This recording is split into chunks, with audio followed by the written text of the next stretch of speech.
cowboy thought he was saving a lost Apache girl. But when her breathtaking mother arrived days later with fire in her eyes and heartbreak in her voice, his whole world turned upside down. The sun dipped low behind the Arizona mesas, washing the land in gold as Colt Barrett rode through the quiet canyon.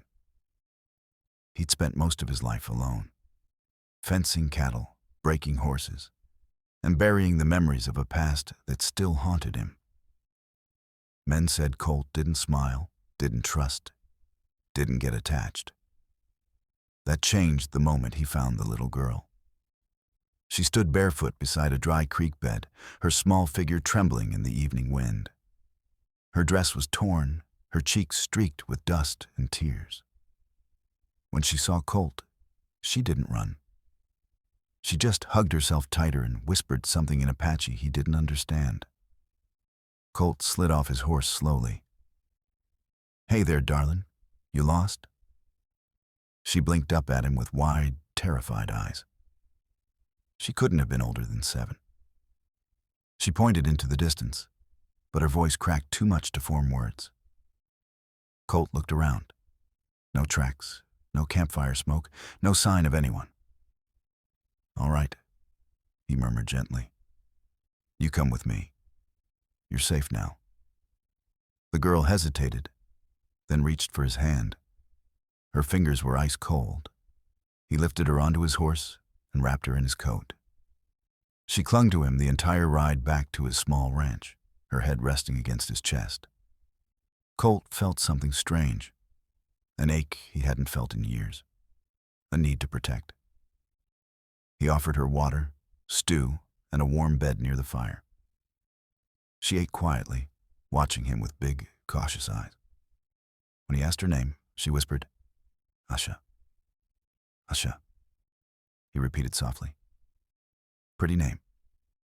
That night, she had nightmares, crying out and curling into a ball. Colt sat by her until dawn, keeping the fire bright, promising softly, "Ain't nobody gonna hurt you now." Over the next days, Asha followed him everywhere, feeding chickens, brushing horses, humming songs under her breath. Colt taught her English words. She taught him Apache ones. She even braided his horse's mane and giggled for the first time since he'd found her. The ranch felt alive again. Then, everything changed. On the 4th morning, as Colt was chopping wood, Asha suddenly stiffened and ran to the fence, shouting something in her own language. Colt followed her gaze and froze. A woman stood on the ridge. Tall, breathtakingly beautiful, dressed in a fringed buckskin dress, her long black hair whipping in the wind. Her eyes, sharp, full of fire, full of sorrow, locked onto Asha like a hawk spotting its lost nestling. Asha burst into tears and sprinted toward her. The woman fell to her knees, clutching the girl in her arms, crying into her hair. Colt felt his heartbeat stop. The lost Apache girl he'd taken in had a mother, and she was stunning. The widow stood, lifting her chin as she faced Colt. Her voice trembled, filled with gratitude and fear. "I am Nami," she said, "and that is my daughter." She paused, breath shaking.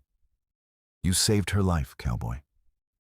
But now I need to know what you want in return."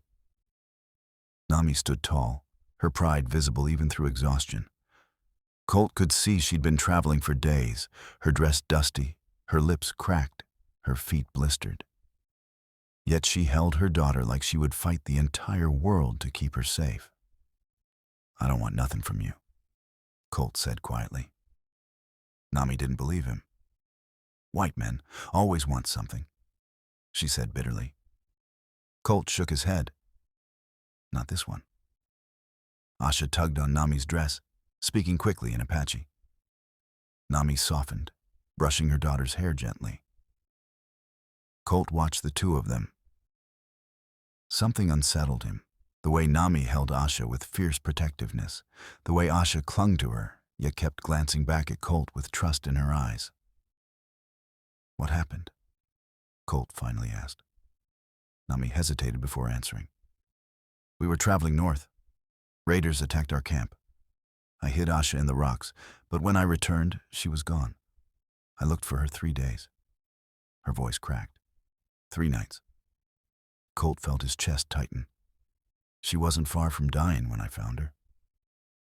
Nami lowered her head in gratitude, then suddenly straightened again, wary. Now you give her back, or tell me your price. My price? Colt repeated, offended. Lady, she's not cattle. Nami's eyes widened. She'd expected anger, cruelty, not sincerity. Colt kneeled beside Asha. Darling, you go inside and get yourself some water. Asha obeyed instantly, leaving the 2 adults alone.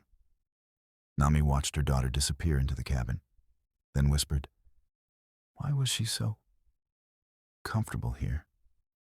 Why did she trust you? Colt answered honestly. Kids know a good soul when they see one. She needed someone. I was there.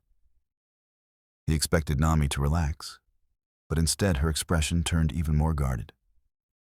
She called out your name when she saw me.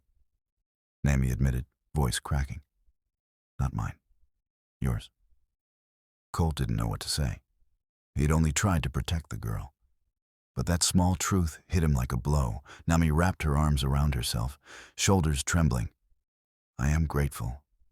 More than words. But my daughter cannot grow attached to a stranger. My people will never accept it. Colt felt something drop inside his chest, a heaviness he didn't expect. She won't stay here forever, he said quietly. I get that. Nami looked away, blinking back tears. We have no tribe anymore, no home, just each other. But we cannot remain with a white cowboy. It is forbidden. Colt wanted to respect her decision. He wanted to step back. But when he saw Asha's small face peeking through the cabin window, eyes full of confusion and fear at the thought of leaving him, something twisted hard inside him. Nami noticed. You care for her, she whispered in shock. Colt swallowed. Yeah, I do. Silence hung between them, heavy, fragile, dangerous. For the first time, Nami's fierce confidence faltered. What am I supposed to do? She whispered, voice breaking, when the man who saved my child is the only man my child trusts. That night, Nami and Asha stayed in Colt's cabin. Nami kept her distance, watching him like a cautious wolf. But Asha clung to him, braided his sleeve, and fell asleep near his boots. Colt gently carried her to the bed, while Nami watched with an expression that tore him apart. A mixture of gratitude, vulnerability, and fear. When he laid a blanket over Asha, Nami whispered, You handle her like a father. Colt didn't look up. Maybe I would have been one, if life had turned out different. Silence filled the cabin. Finally, Nami stepped outside into the moonlight. Colt followed, stopping a few feet away. She loves you, Nami said quietly. Colt nodded. I know. And you love her? He hesitated, but only for a second. Yeah, more than I thought possible. The widow closed her eyes, pained. Then I am torn in two. Colt frowned. Why? Nami hugged herself, as if the wind cut through her bones. If I leave, I break Asha's heart. If I stay... She looked at him, eyes shimmering. My own people call me a traitor. Colt stepped closer. You don't owe anything to people who left you behind. Tears threatened her lashes. They did not leave me. They were killed. I am all that remains. Colt's breath caught. He hadn't known. Nami wiped her eyes quickly. I cannot ask you to carry our pain. You are a man alone. You owe us nothing. Colt shook his head. You're wrong. Surprised, she looked at him. I owe Asha's safety, he said, and I owe you the truth. He stepped closer, close enough to see the moonlight catch the curve of her cheek. I don't want you to leave. Nami gasped softly. I lost my family once, Colt said. Saved myself by shutting everyone out. But you two walked into my life, and I don't want to go back to being alone.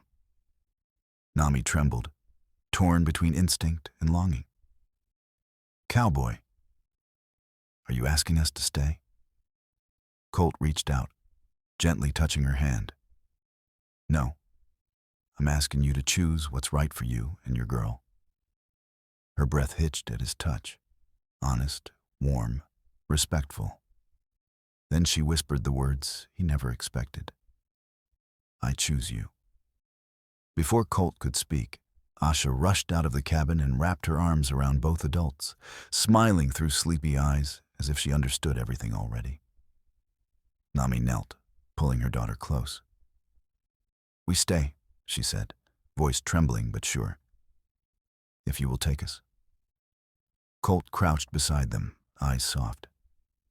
I ain't adopting just the girl anymore. He lifted Asha into his arms, then looked at Nami with a slow, tender smile. I'm taking both of you. For the first time in years, Nami smiled back, full, warm, breathtaking. And under the quiet desert sky, a lonely cowboy, an Apache widow, and her brave little girl formed a family born not from blood, but from fate.